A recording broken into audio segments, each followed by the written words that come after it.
Assalamualaikum warahmatullahi wabarakatuh. Perkenalkan, nama saya Misra Mendrawati dari Prodi Sistem Informasi. Baiklah, pada pertemuan kali ini saya akan mempresentasikan keamanan database. Mengapa harus ada keamanan database? Karena dengan adanya keamanan database, kita dapat melindungi data kita dari ancaman baik secara disengaja maupun tidak disengaja. Sedangkan keamanan database dikelompokkan menjadi beberapa bagian. Yang pertama, pencurian dan penipuan. Yang kedua, hilangnya kerahasiaan dan privasi. Yang ketiga, hilangnya integrasi. Yang keempat, hilangnya ketersediaan. Terus ancaman terhadap database secara garis besar dikategorikan dalam beberapa jenis. Yang pertama, keamanan server. Apa sih yang dimaksud dengan keamanan server?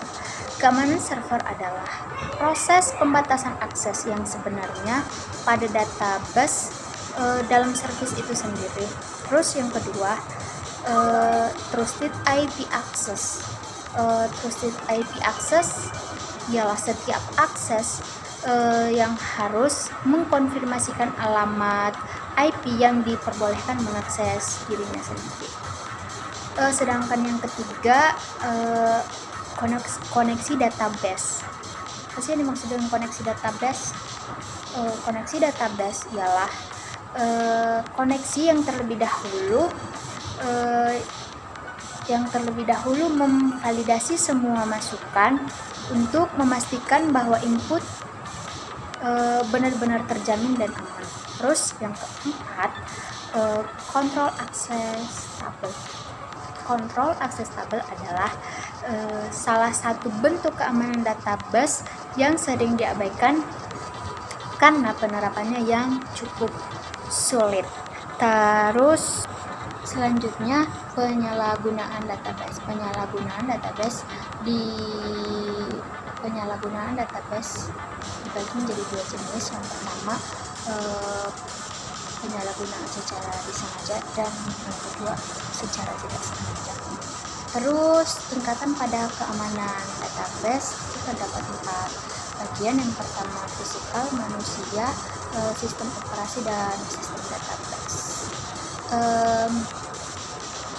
Keamanan database terbagi menjadi 3 bagian, yaitu otorisasi, table view, dan backup data dan recovery.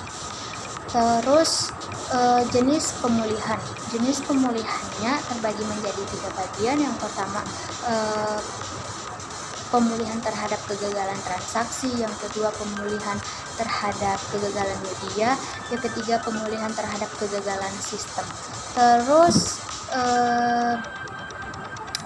jenis teknik pemulihannya terbagi menjadi 3 bagian. Yang pertama, deferred update atau perubahan yang ditunda.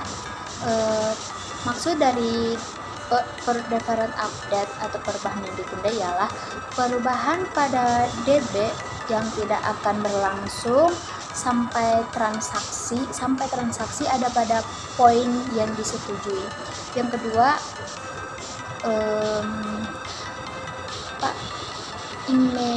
immediate update atau perubahan langsung, di mana perubahan pada DB akan